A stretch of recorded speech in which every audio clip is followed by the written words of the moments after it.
I recently got an email from a listener of the podcast asking about my thoughts on best practices, specifically about best practices and innovation. Now, when you think about it, it's a little bit of an oxymoron. Back when I was in my consulting days, back at Computer Sciences Corporation, we basically sold the whole concept of best practices. We would take all the lessons learned that we learned from other clients, bundle it all up, and sell to other clients as kind of the best way to do things within your industry. The problem with best practices is that it drives conformity. Every company in that industry that adopts those best practices doesn't become really the best in their industry. They become like all the others, average.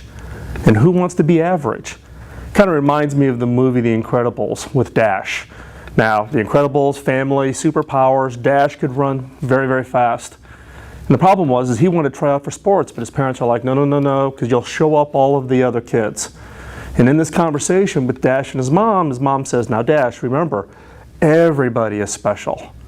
Dash contemplates, looks back at his mom and says, but Mom, if everybody is special, then nobody is special.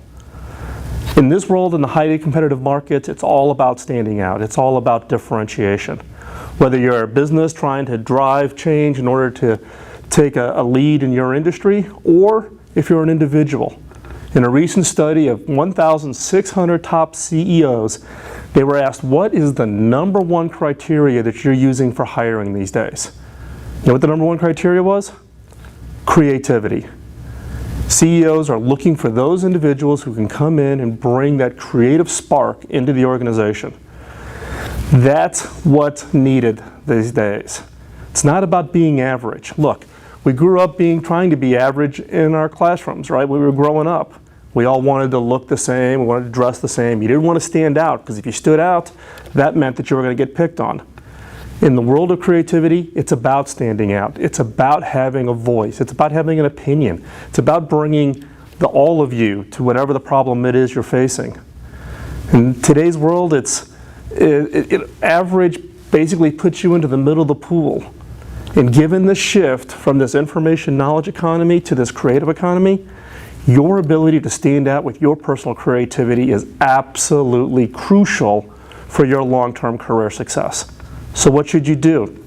The key here is about fear. We all are hesitant. Just as in school, maybe we didn't raise our hands, or maybe we didn't make a statement out of opinion that we had. In the case of today's world, it is about taking those risks, doing things that you're not comfortable with. Look, 6 years ago, I took a giant leap in starting this podcast. I had no idea where this was going to lead. Believe me, 6 years later, I am much better for it. One, from the comments and the feedback and the questions and the support that you as viewers of the podcast have given me, but it's also caused me to stretch. It's caused me to reach into areas that I hadn't been involved in before, or ever tried things, doing audio and now shooting video for the podcast. It's about finding those avenues that you can go out and get out of your comfort zone, try something new, try something different. It's like the advice I give college students who call me up or send me an email asking about what should they do for their advanced degrees. Should they go ahead and get their MBA? The advice I give them is do something different. If your degree, let's say bachelor's degree is in engineering, my advice to those students is go get a Master's of Fine Arts. Get an MFA. That forces your left brain and your right brain, stretches you creatively.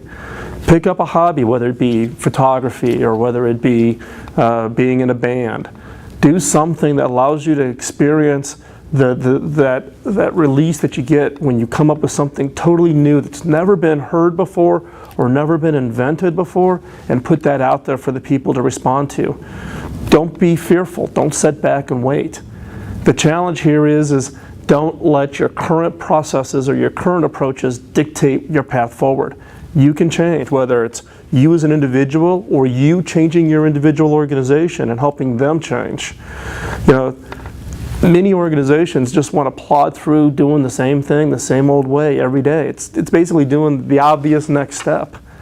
To be different, to stand out, to win in the marketplace that's out there today, ignore the obvious. Don't do what everybody else is doing. Do something different and reach into yourself, find that creative spark, and let it be seen by other people. Reach out, do something, show off something, get involved in an area that you have never been involved in the past. But again, the key here is ignore the obvious. Step off the path and do something different.